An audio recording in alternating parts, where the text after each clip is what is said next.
Je n'ai plus jamais pu regarder un sapin de Noël sans sentir l'odeur d'urine gelée et de sang. Aujourd'hui, à 86 ans, je sais que cela sonne brutal, choquant, peut-être même inventé. Mais je jure sur la mémoire des femmes qui sont mortes à mes côtés cette nuit glacée de décembre 1943 que chaque mot que je vais dire est vrai.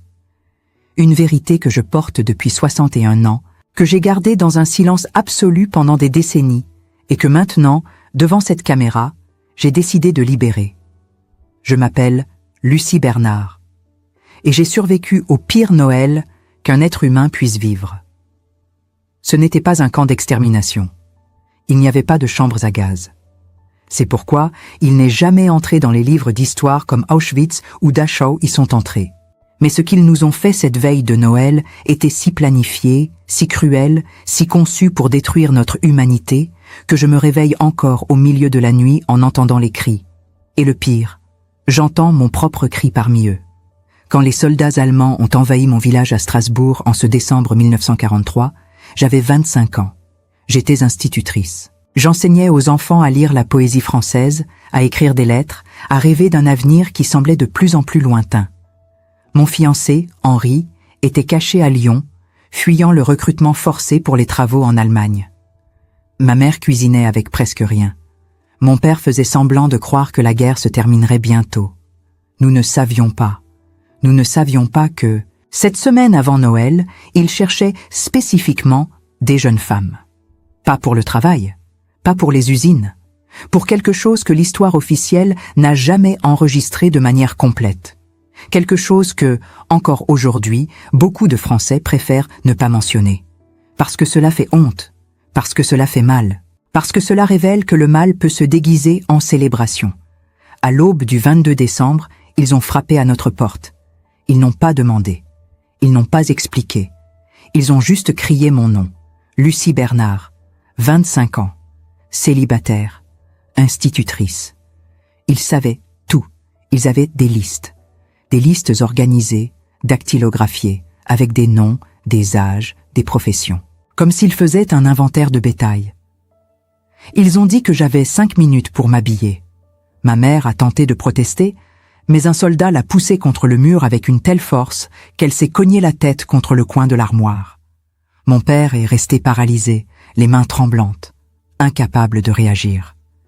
J'ai enfilé le manteau le plus épais que j'avais, mis les bottes en cuir que mon grand-père m'avait données, et je suis sortie sans regarder en arrière, parce que je savais que si je regardais, je m'effondrerais. Dehors, la rue était remplie de femmes. J'en ai reconnu beaucoup. Jeanne, la couturière. Mathilde, qui vendait du pain sur la place. Élise, l'infirmière de l'hôpital municipal. Toute jeune, toute française, toutes poussées dans des camions militaires couverts de bâches vert foncé. Ils ne nous ont pas dit où nous allions. Ils nous ont juste ordonné de monter et de nous taire. Le trajet a duré des heures. Assises sur le sol gelé du camion, serrées les unes contre les autres, nous sentions chaque trou de la route. Certaines pleuraient doucement, d'autres priaient. Je restais silencieuse, essayant de mémoriser chaque détail, chaque son, chaque odeur. Comme si tout enregistré pouvait me maintenir en vie. Celui qui écoute cette histoire maintenant imagine peut-être connaître les horreurs de la Seconde Guerre mondiale. Vous avez peut-être vu des films, lu des livres, visité des musées, mais ce que je m'apprête à révéler ne figure dans aucun mémorial officiel. Il n'y a aucune plaque commémorative. Parce que ce qui s'est passé ce Noël de 1943 a été gardé secret trop longtemps. Et maintenant, avant que je ne parte, vous devez savoir. Nous sommes arrivés au camp en milieu d'après-midi. Ce n'était pas un camp de concentration traditionnel. Il était plus petit, plus isolé, entouré de forêts denses aux abords d'un village appelé Natzweiler, en Alsace. Un endroit où la neige recouvrait tout, où le silence n'était interrompu que par le vent coupant et les ordres criés en allemand. Un endroit où des femmes françaises étaient emmenées pour servir un objectif qui me dégoûte encore profondément. Nous avons été enregistrés comme si nous étions de la marchandise. Ils ont pris nos noms et nous ont donné des numéros. Le mien était 247. Ils ont gravé ce numéro sur une plaque de métal qu'ils ont pendue à mon cou avec un fil de fer fin qui blessait la peau. Ils ont coupé nos cheveux. Pas pour l'hygiène, mais pour nous humilier. pour nous enlever tout vestige d'identité, de féminité, d'humanité. Les premiers jours, nous essayions encore de comprendre ce qu'ils feraient de nous. Nous travaillions en équipe interminable, transportant des pierres, nettoyant des baraquements, lavant les vêtements des officiers allemands dans une eau glacée qui gelait nos doigts jusqu'à ce qu'ils saignent. Nous mangions une soupe claire de pommes de terre une fois par jour. Nous dormions dans des lits superposés en bois infestés de poux, où le froid était si intense que nous nous réveillions avec les lèvres gercées et les mains engourdies. Mais le pire était encore à venir. 3 jours avant Noël, les préparatifs ont commencé. Nous avons vu des soldats monter une structure en bois au centre de la cour. Cela ressemblait à une estrade. Ils apportèrent des projecteurs, des chaises, des tables. Ils décoraient tout avec des branches de pin, comme s'ils préparaient une fête. Et nous, les prisonnières, observions en silence, essayant de comprendre ce que cela signifiait. La veille de Noël, à 5 heures de l'après-midi, nous avons toutes été convoquées dans la cour. Le soleil s'était déjà couché. La température était en dessous de 0. De la neige fraîche recouvrait le sol. Et alors, j'ai vu les chaînes, j'ai vu les cadenas, j'ai vu les numéros peints sur des plaques en carton sale. Et j'ai compris. Ils allaient nous vendre aux enchères. Si vous écoutez cette histoire maintenant, vous avez peut-être envie d'interrompre, de chercher autre chose, de fuir ce qui est sur le point d'être révélé. Mais Lucie Bernard n'a pas pu fuir, et elle a besoin que vous restiez, que vous écoutiez jusqu'à la fin. Parce que ce qui s'est passé cette nuit de Noël 1943 ne peut pas être oublié. Laissez votre like si cette histoire vous touche. Et commentez d'où vous regardez. Parce que des histoires comme celle-ci doivent traverser les frontières. Elles doivent être entendues. Elles doivent être rappelées. Ils nous ont alignés par rangée de 10. J'étais dans la 3e rangée, entre Mathilde et une femme plus âgée dont je n'ai jamais su le nom. Elle tremblait tellement que ses dents claquaient. Je me souviens de ce bruit. Un claquement continu, rythmé, qui se mêlait au son des bottes allemandes sur la neige durcie. Un officier s'est avancé, grand, mince, avec des lunettes rondes et un uniforme impeccablement repassé. Il parlait français avec un accent guttural, presque moqueur. Il a dit que nous avions l'honneur de participer à une célébration de Noël organisée pour les officiers supérieurs du secteur. Que nous devions nous comporter dignement. Que toute désobéissance serait punie immédiatement. Puis, ils ont commencé à nous enchaîner. Des chaînes lourdes, froides, qui s'enroulaient autour de nos cous comme des serpents de métal. Chaque femme était reliée à la suivante par un cadenas. Si l'une tombait, toutes tombaient. Si l'une criait, toutes étaient punies. Nous étions devenus une seule créature brisée, incapable de se défendre. Sur ma poitrine, ils ont accroché une plaque en carton avec le numéro 247 écrit en grosses lettres noires. Pas mon nom, pas Lucie, juste un chiffre. Comme si j'avais cessé d'être humaine à l'instant où cette plaque avait été fixée. Ils nous ont fait monter sur l'estrade, une par une. Les projecteurs nous aveuglaient. Je ne voyais pas les visages des soldats assis devant nous, mais j'entendais leurs rires, leurs commentaires, leurs paris. Parce que c'était exactement ça, un pari, un jeu. L'officier aux lunettes rondes a pris un micro et a commencé à nous présenter comme des lots dans une vente aux enchères. Numéro 247, 25 ans, ancienne institutrice, bonne santé, cheveux bruns. Il parlait de moi comme d'un objet, comme d'un animal de ferme. Les soldats riaient, certains levaient la main, d'autres criaient des chiffres. Je ne comprenais pas ce qu'ils offraient. De l'argent? Des rations? Peu importait. Ce qui importait, c'est qu'ils nous achetaient, qu'ils nous choisissaient, qu'ils décidaient de ce que nous deviendrions. J'ai vu Jeanne, la couturière, s'effondrer. Elle est tombée à genoux, entraînant avec elle les 2 femmes enchaînées à elle. Un soldat s'est approché et l'a frappée avec la crosse de son fusil. Le bruit du coup résonne encore dans ma tête. Un craquement sec, suivi d'un gémissement étouffé. Mathilde, à côté de moi, murmurait une prière. Je ne priais pas. Je ne pouvais pas. Parce que je savais qu'aucun Dieu ne nous regardait cette nuit-là. Quand mon tour est arrivé, l'officier a fait un geste théâtral avec la main, comme s'il présentait un trésor. Les projecteurs se sont concentrés sur moi. J'ai fermé les yeux.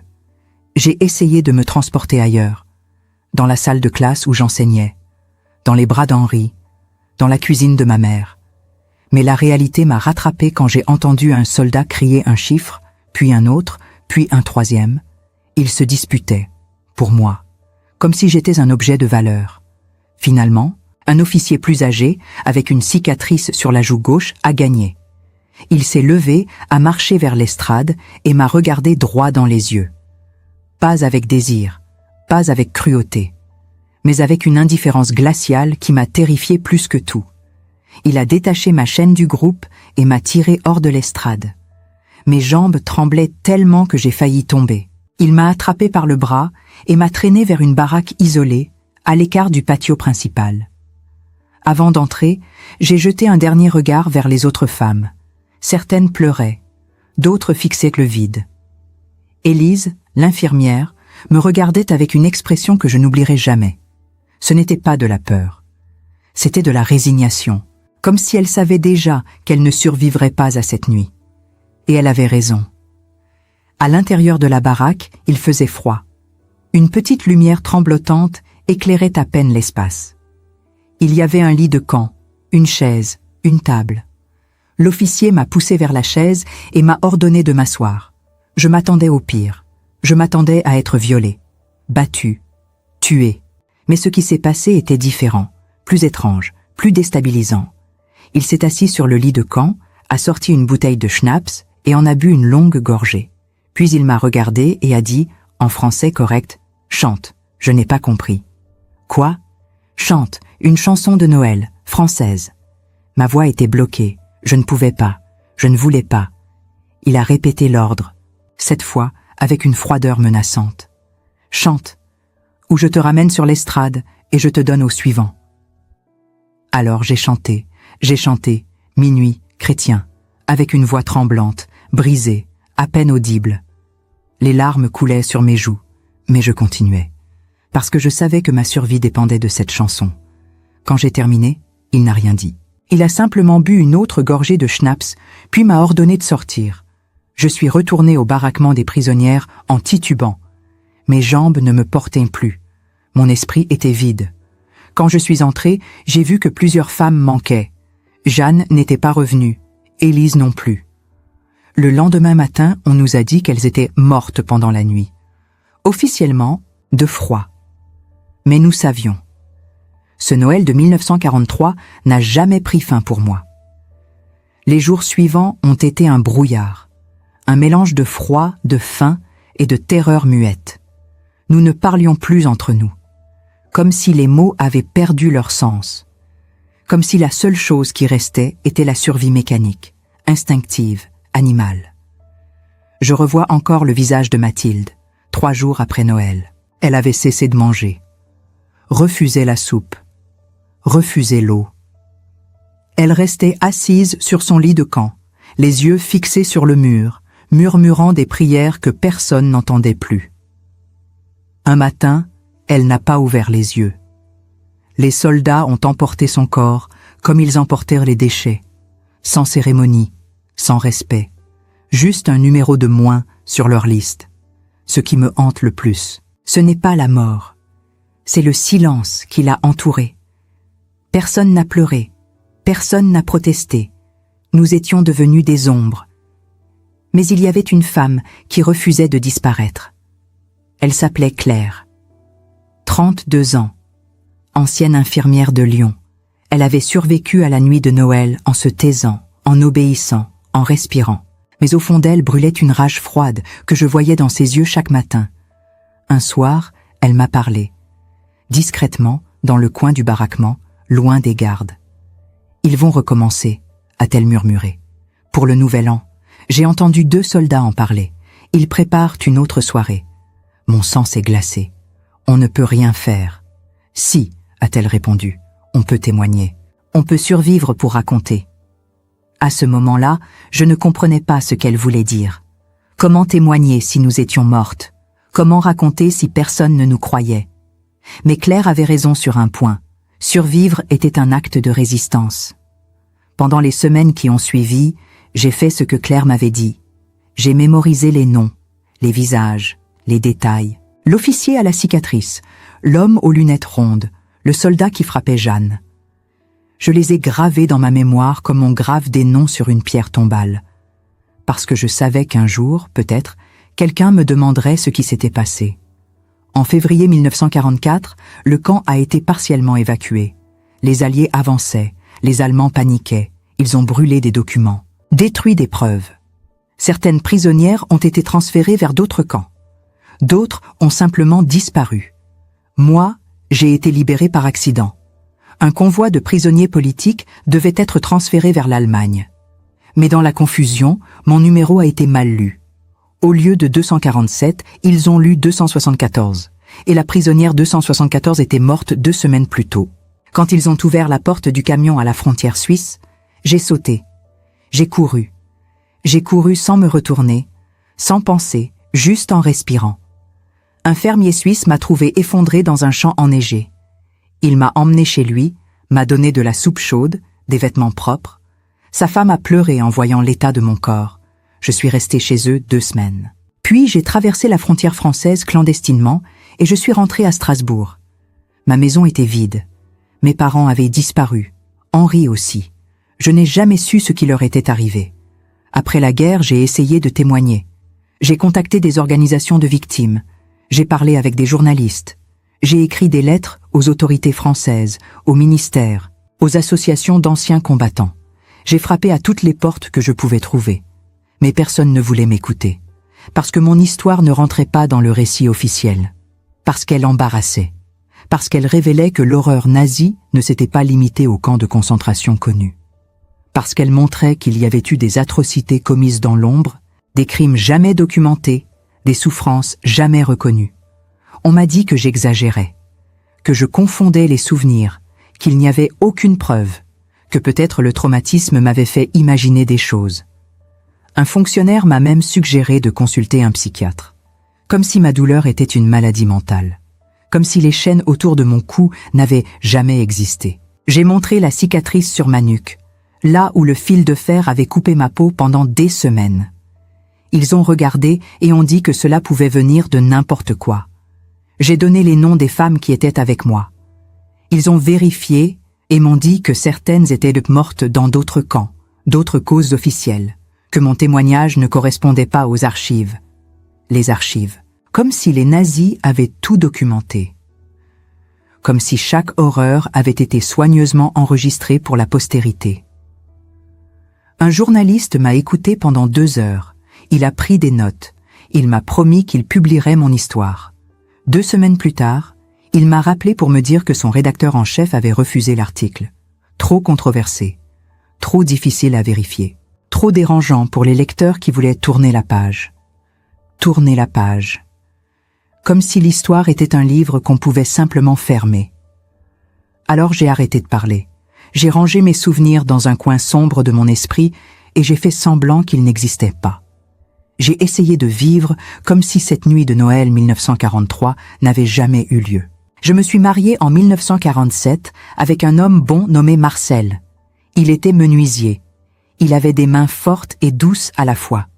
Il me regardait avec une tendresse que je ne pensais plus mériter. Quand il m'a demandé en mariage, j'ai pleuré pendant 1 heure. Pas de joie, mais parce que je ne comprenais pas comment quelqu'un pouvait vouloir de moi après ce que j'avais vécu. Il ne m'a jamais posé de questions sur mon passé. Il savait que j'avais été prisonnière. Il savait que j'avais souffert. Mais il ne m'a jamais demandé les détails. Et je lui en ai été reconnaissante. Parce que je ne sais pas si j'aurais pu lui dire, sans le voir me regarder différemment. Nous avons eu 2 enfants. Un garçon, Pierre, né en 1949. Une fille, Anne, née en 1952. Je les ai aimés avec une intensité qui me faisait peur. Chaque fois que je les regardais dormir, je pensais aux femmes du camp qui n'avaient jamais eu cette chance, aux enfants qui n'étaient jamais nés, aux futures générations effacées par la cruauté. J'ai enseigné dans une petite école de campagne près de Colmar. Chaque matin, je me tenais devant une salle de classe remplie d'enfants aux yeux brillants et je leur apprenais à lire, à écrire, à compter. Je leur parlais de la beauté du monde, de l'importance de la gentillesse, de la valeur de chaque vie humaine. Mais chaque soir, quand je rentrais chez moi, je fermais la porte de ma chambre et je pleurais. Silencieusement. Pour que personne ne m'entende. Pour que mes enfants ne sachent jamais à quel point leur mère était brisée. J'ai fait semblant d'être heureuse. J'ai souri aux fêtes de famille. J'ai ri aux blagues de Marcel. J'ai préparé des gâteaux d'anniversaire. J'ai joué mon rôle de mère, d'épouse, d'institutrice respectable. Mais chaque Noël, quelque chose en moi se figeait. Dès le début décembre, quand les décorations commençaient à apparaître dans les vitrines, quand les premières chansons résonnaient à la radio, je sentais mon estomac se nouer. Les lumières scintillantes me rappelaient les projecteurs du camp. Les chants joyeux me rappelaient la chanson que j'avais été forcée de chanter. L'odeur des sapins me rappelait les branches de pin qui décoraient l'estrade de notre humiliation. Marcel remarquait mon malaise. Il proposait que nous passions Noël simplement, sans grande célébration. Mais même cela ne suffisait pas, parce que le problème n'était pas dans les décorations ou les traditions.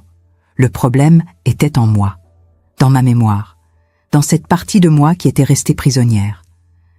Chaque veille de Noël, je fermais les rideaux, j'éteignais les lumières, et je restais seule dans le noir. Marcel emmenait les enfants chez sa sœur. Il leur disait que maman ne se sentait pas bien, qu'elle avait besoin de repos. Les enfants grandissaient en pensant que leur mère détestait Noël. Ils ne comprenaient pas pourquoi. Comment leur expliquer? Comment dire à un enfant que sa mère avait été enchaînée comme un animal, qu'elle avait été mise aux enchères comme un objet, qu'elle avait vu des femmes mourir de froid, de faim, de désespoir? Je ne pouvais pas. Alors je me taisais. Et chaque année, le poids du silence devenait plus lourd. En 1978, Marcel est mort d'une crise cardiaque. Il avait 54 ans. Nous étions mariés depuis 31 ans. Quand il est parti, j'ai réalisé que la seule personne qui m'avait vu sans me juger n'était plus là. La seule personne qui avait accepté mon silence sans me le reprocher. Mes enfants ont grandi. Pierre est devenu ingénieur. Anne est devenue médecin. Ils se sont mariés, ont eu leurs propres enfants. Ils venaient me voir régulièrement, mais je voyais dans leurs yeux qu'ils ne me comprenaient pas vraiment. Pour eux, j'étais une vieille femme étrange qui refusait de célébrer Noël. Une grand-mère aimante mais distante, une survivante de guerre comme il y en avait tant d'autres. Ils ne savaient pas. Pendant des décennies, j'ai vécu avec ce secret enfermé en moi. J'ai vieilli. Mes cheveux sont devenus gris, puis blancs. Mes mains se sont ridées. Mon dos s'est courbé. Mais la douleur de cette nuit de décembre 1943 n'a jamais vieilli. Elle est restée fraîche, vive, brûlante.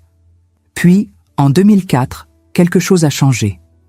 Un historien spécialisé dans les crimes de guerre nazis a retrouvé ma trace. Il s'appelait Dr Laurent Mercier.